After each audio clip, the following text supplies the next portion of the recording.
Hello दोस्तों, स्वागत है आप सभी का अपने YouTube चैनल मैथ मजेस पर। क्या आपको भी गणित के लंबे कैलकुलेशन वाले सवाल देख करके डर लगता है और एग्जाम में समय कम पड़ जाते हैं?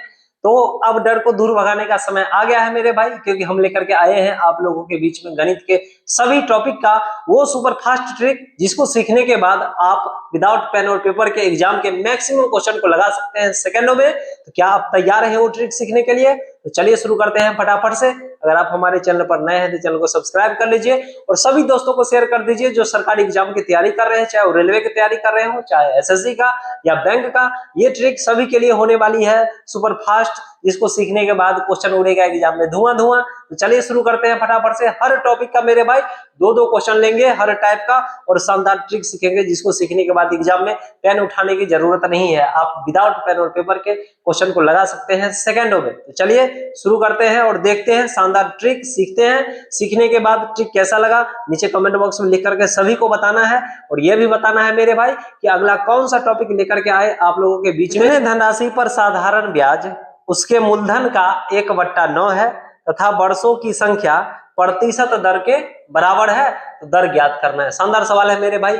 इस टाइप के सवाल एग्जाम में पूछे जाएंगे तो पेन उठाने की कोई जरूरत नहीं है। इतना सुपर फास्ट ट्रिक बताएंगे कि आप क्वेश्चन को विदाउट पेन और पेपर के सेकंडों में मौखिक बना सकते हैं मेरे भाई। सवाल में कहा गया है समय और दर बराबर हो। जब भी सवाल में चर्चा रहे भाई समय और दर बराबर हो भाई, सवाल में कहा गया है कि साधारण ब्याज मूलधन का 1/9 है। साधारण ब्याज मूलधन का 1/9 का मतलब क्या है मेरे भाई? 9 रुपया मूलधन होगा तो उस पर 1 रुपया का ब्याज होगा। समय और दर बराबर है, आपको रेट निकालना है यानी कि दर, कुछ नहीं करना है मेरे भाई। इसमें 100 से गुना करेंगे, ठीक है। और समय दर बराबर होगा तो भाई यहाँ से रूट लगा देना है। 9 का 3, 3/1/3%, यही इस सवाल का उत्तर हो जाएगा। रेट पूछा जाएगा तो भाई 3/1/3%। समय और दर दोनों बराबर है। कैसा लगा ये ट्रिक नीचे कमेंट बॉक्स में लिख करके जरूर बताइए।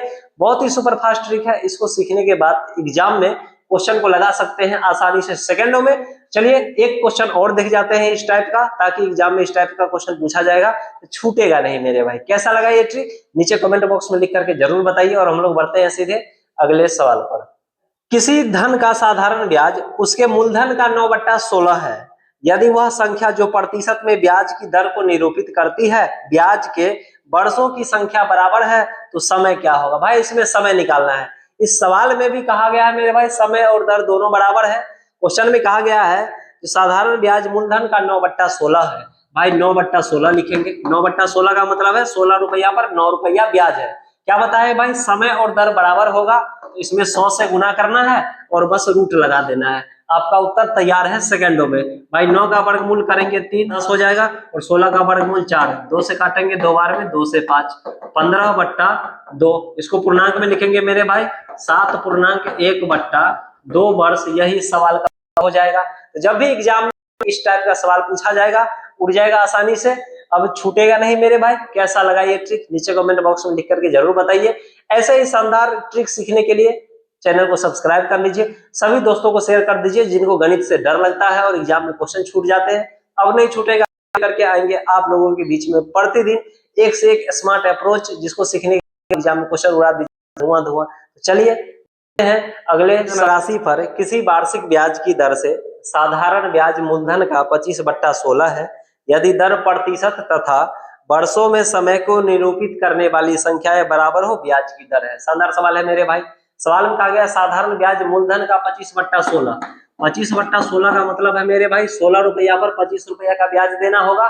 दर और समय बराबर है और रेट पूछा जा रहा है तो कुछ नहीं करना है मेरे भाई। जब समय और दर बराबर होगा इसमें 100 से गुना करेंगे और दोनों बराबर है तो बस रूट लगा देना है। आपका उत्तर तैयार है सेकंडों में। भाई कुछ नहीं करना है। 25 का वर्गमूल 5 हो जाएगा, 100 का वर्गमूल 10 होगा, 16 का वर्गमूल 4 हो जाएगा। 2 से काटेंगे 2 दूना 4, 2 से काटेगा 5 बार में। भाई 25/2 का मतलब है 12.5%, यही सवाल का उत्तर है। जब भी एग्जाम में साधारण ब्याज से रिलेटेड इस टाइप का सवाल पूछा जाएगा तो आप आसानी से लगा सकते हैं सेकंडों में। इस टाइप का 3 क्वेश्चन हो गया है, अब नहीं छूटेगा एक भी क्वेश्चन एग्जाम में मेरे भाई। जब समय और दर बराबर होगा तो भाई 100 से गुना करके रूट लगा देना है। उत्तर आपका तैयार है सेकंडों में। कैसा लगा ये ट्रिक नीचे कमेंट बॉक्स में लिख करके जरूर बताइए। और हम लोग बढ़ते हैं सीधे अगले सवाल पर। साधारण ब्याज के किस दर पर कोई धन 8 वर्ष में दोगुना हो जाएगा? 8 वर्ष में डबल हो जाता है मेरे भाई। जब भी इस टाइप का सवाल एग्जाम में पूछा जाएगा, गुन्ना गुन्नी वाला एक हटा के और 100 सटा देना है। भाई दो गुना कहा गया है, दो गुना का मतलब है भाई दो में से एक हटा देंगे एक और उसमें 100 सटाना है, यानी दो गो जीरो। ठीक है, यानी कि दो गुना का मतलब है भाई 100% ब्याज देना पड़ेगा 8 वर्ष में। तो आपसे रेट पूछा जा रहा है तो भाई 100 में भाग लगा देंगे, 8 से भाग लगाएंगे, यानी कि 12.5%। यही सवाल का उत्तर हो जाएगा। जब भी एग्जाम में इस टाइप का सवाल पूछा जाएगा गुन्ना गुन्नी वाला, एक हटा के 100 सटा देना है। भाई 8 वर्ष में हो गया है, यानी कि 100% ब्याज देना होगा, दो में से एक कम करेंगे, दो जीरो चिपका देंगे। 100% ब्याज देना है 8 वर्ष में, यानी कि रेट आपका चलेगा 12.5%। कैसा लगा ये ट्रिक नीचे कमेंट बॉक्स में लिख करके जरूर बताइए। और हम लोग बढ़ते हैं सीधे अगले सवाल पर। धनराशि 10 वर्ष में अपनी की 2 गुना हो जाती है, साधारण ब्याज की उसी दर से वह अपने की 3 गुना कितना वर्ष में हो जाएगी? उसी रेट से, यानी कि पहले रेट निकालना होगा मेरे भाई। तो कहा गया है 10 वर्ष में 2 गुना हो जाता है। भाई गुन्ना गुन्नी वाला सवाल जब भी रहेगा 2 गुना कहा गया है, इसमें से एक हटा के और 100 सटा देना है। तो दो में से एक हटाइए एक, दो जीरो चिपका देते हैं। भाई 100% ब्याज देना होगा 10 वर्ष में। यहाँ से पहले रेट निकालेंगे, 100% ब्याज देना है 10 वर्ष में, तो 10 से भाग लगाएंगे, यानी कि रेट पता चल गया भाई 10%। अब सवाल में कहा गया है कि भाई 3 गुना कितना वर्ष में हो जाएगा? 3 गुना, भाई 3 गुना का मतलब है एक हटा देना है, 3 में से एक हटाइएगा तो 200 सटा देना है। तो 200% ब्याज देना है भाई।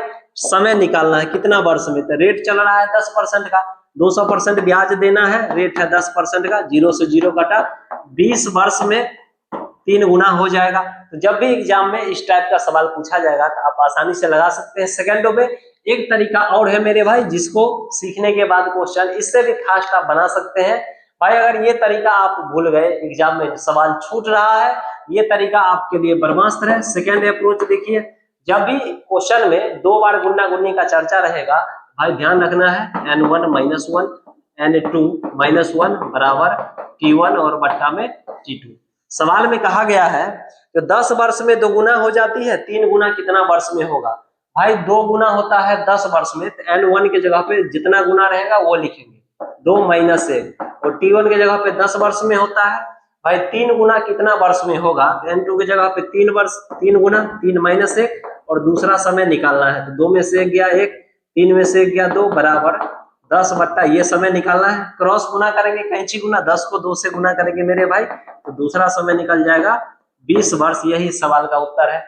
जब भी एग्जाम में इस टाइप का सवाल पूछा जाएगा तो आप दोनों में से कोई तरीका लगा करके क्वेश्चन को उड़ा सकते हैं सेकंडों में। कैसा लगा ये तरीका नीचे कमेंट बॉक्स में लिख करके जरूर बताइए। सभी दोस्तों को शेयर करिए जिनका गणित कमजोर है और सीखने का प्रयास कर रहे हैं मेरे भाई। चलिए बढ़ते हैं अगले सवाल पर। एक धनराशि 7 वर्ष में सरल ब्याज से 2 गुना हो जाती है, तो वही राशि कितना वर्ष में 4 गुना हो जाएगी? भाई 7 वर्ष में 2 गुना हो जाता है, 2 गुना होता है तो 2 में से 1 कम करेंगे, कितना साल में होता है भाई? 7 साल में। 4 गुना कितना समय में होगा? जितना गुना होगा उसमें से 1 कम करेंगे, और ये समय आपको निकालना है भाई। 2 में से 1 गया 1 बट्टा 3 बराबर 7 बट्टा t2। भाई क्रॉस गुना करेंगे, कैची गुना, तो समय निकल गया 7 × 21 वर्ष। यही सवाल का उत्तर है, यानी कि 21 वर्ष में 4 गुना हो जाएगा। तो जब भी इस टाइप का सवाल रहेगा आप आसानी से लगा सकते हैं। 10,000 रुपया की एक राशि का कुछ भाग 8% वार्षिक दर पर तथा शेष 10% की वार्षिक दर पर उधार दिया जाता है। यदि औसत वार्षिक ब्याज 9.2% हो तो वे दोनों भाग है। बहुत ही शानदार सवाल है मेरे भाई। सिंपल इंटरेस्ट में एलिगेशन लगा करके आप क्वेश्चन को आसानी से सेकंडों में उड़ा सकते हैं मेरे भाई।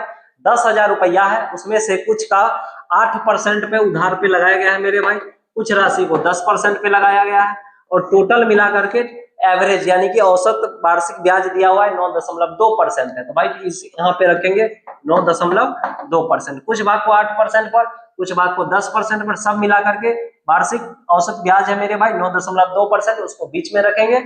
अब यहाँ से क्रॉस घटाना है मेरे भाई, 10 में से घटाएंगे 9 यानी कि 0.8 हो जाएगा। इधर घटाएंगे 9.2 में से 8 यानी कि 1.2। भाई दशमलव के बाद एक अंक इसमें भी है, एक अंक इसमें भी है, दशमलव हटाएंगे 4 से काटेंगे, 4 दूनी 8, 4 तिया 12। भाई यहाँ से दोनों मिला करके 3 और 2 दोनों को जोड़ेंगे, टोटल हो जाएगा आपका 5। भाई सवाल में टोटल 10,000 रुपया था, तो 5 का वैल्यू हो जाएगा आपका 10,000। एक का वैल्यू यहाँ से निकालेंगे तो 10,000 बट्टा में 5 से काटेंगे, यानी कि एक का वैल्यू 2,000 है। भाई दोनों धनराशि पूछा गया है, एक का वैल्यू 2,000 है, तो 2 का निकालना है तो 2,000 से इसमें गुना कर देंगे, 2 दूना 4,000। और 3 का निकालना है तो भाई एक का वैल्यू 2,000 है, 3 का निकालेंगे, 2,000 से इसमें गुना कर देंगे, यानी कि 6,000 रुपया। यही इस सवाल का उत्तर है। जब भी एग्जाम में इस टाइप का सवाल पूछा जाएगा तो आप आसानी से एलिगेशन लगा करके क्वेश्चन को सेकंडों में सॉल्व कर सकते हैं। चलिए कैसा लगा ये ट्रिक नीचे कमेंट बॉक्स में लिख करके जरूर बताइए।